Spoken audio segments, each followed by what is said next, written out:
The boys have decided to play at only 2 venues because of the enormous stage used at their gigs.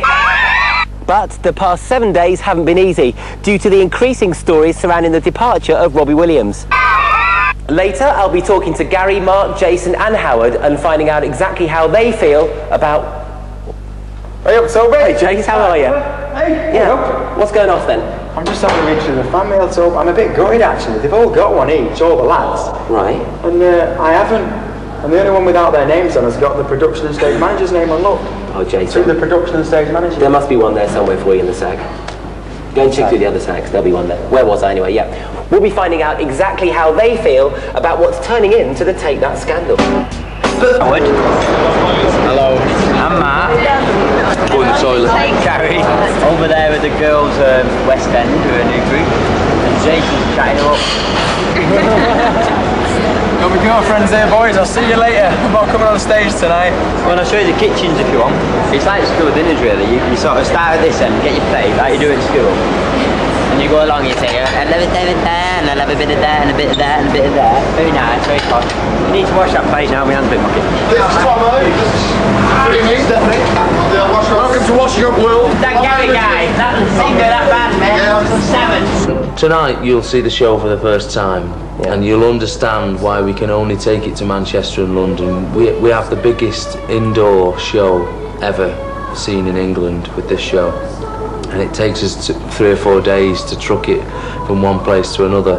So actually we couldn't have afforded to have taken it all around the country, so unfortunately we can only do it in Manchester and London. But we've tried with the Take That Express and other things to You got that in? Yeah, horse and cart and stuff like that, to try and get as many people in as possible. Mopeds with sidecars on. Yeah. Great. Going down the Rowing boats from Ireland. Beauty. Beauty. But have you ever considered doing something maybe more of a simple concert?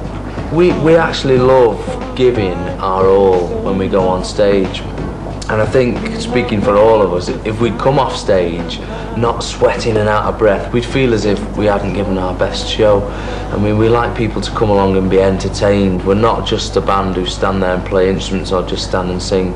We like to give a full show, whether it's acting out pieces or doing huge dance routines or setting themes for each different part of the show. But it's not as saucy as previous shows though, is it? I mean, everybody's probably seen your bum now, Howard, haven't they? Have you got sort of bored of that sort of thing? You know, when we put a show together, we don't really think this is going to be a saucy show and that ain't going to be a saucy show. When we put the last show together, the one with where Howard got his bum out, that to us wasn't even the most raunchy bit, you know, in the show. And until the press picked up on it, we never thought much of it. And turning to the routines in the show, Jace, maybe I should direct this one at you, because of course you've now got to tailor them for 4 people, and that must have been quite a tough job, I would think. Yeah, it was a fair old bind, wasn't it, Al? It was a fair old bind, that. It just, it was strange at first, because there's always been 5 of us. So it meant 1 person in the middle and 2 either side. It's actually more symmetrical now, Yeah. Horizontal and vertical, isn't it? It's like all going up, man. Yeah, once we got sort of into it, it was fine. You know, it just seemed to click. It was great. We had to work a bit harder. We had to stay behind at rehearsals a few extra hours. Yeah. But, you know, we got it together. Some days you just don't feel like doing it. Yeah, sure. You know you've got to do it. Did Robbie find that commitment a little bit too much? Is that one of the things? I mean, was he just tired with all that? We don't know why Robbie wanted to really call it a day. I think it's only he really knows that. What do you think the band might have lost with Robbie's departure, if anything at all, in your mind? Well, we have lost. I mean, at the beginning, it actually felt worse than it is now. Obviously, time is a great healer. But I'm just dead disappointed, because Take That to me was always the 5 of us. You know, they just think of Take That and think of 5 people. But I suppose I'm getting used to it now. I am getting used to it, and I think as time goes on, I mean, we certainly want to keep going for a number of years. It's this you know, this isn't just something we're just, you know, passing time by doing. We've got big plans for our future.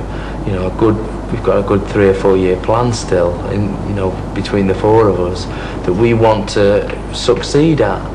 So, you know, to me, I now see Take That as 4 people.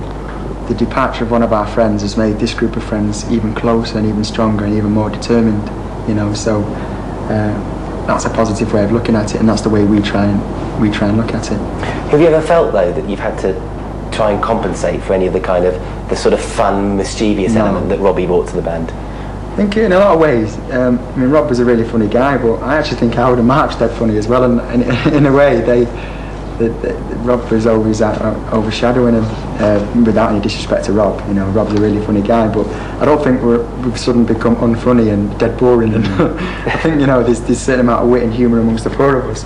But no, it'd be wrong for us to try and replace Rob, either with another man or between ourselves, try and cover him, because he was such an important member. He's a good lad, and you know, it's just different now. It's just a different group, but not a better one nor a worse one. It's just different. I know that, Mark, you were particularly good friends of Robbie, and I'm sure still are. Do you feel lonely at all, though, after his departure from the band?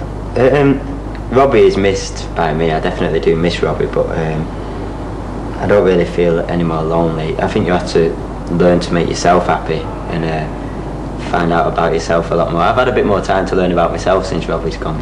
Yeah. So you've got good families around you, which is great, isn't it? And obviously they must help. And my mum's been to this gig every night.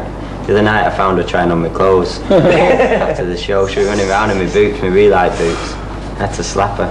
My dad turned up yesterday with a door, a front door, a new front door. Turned up with a door? A front door. Turned up to show me a front door. Because I'm having my doors, one of my doors. No, he brought one down here. At the gig, he brought one to the gig. Gave the door in his arms. Serious. My dad said, "Oh, we're going part of furniture now around here, aren't we?" You know, my dad said that show was fabulous. You know, it's nearly as good as Riverdance. Come on, I'm going in a minute. I'm just rehearsing something.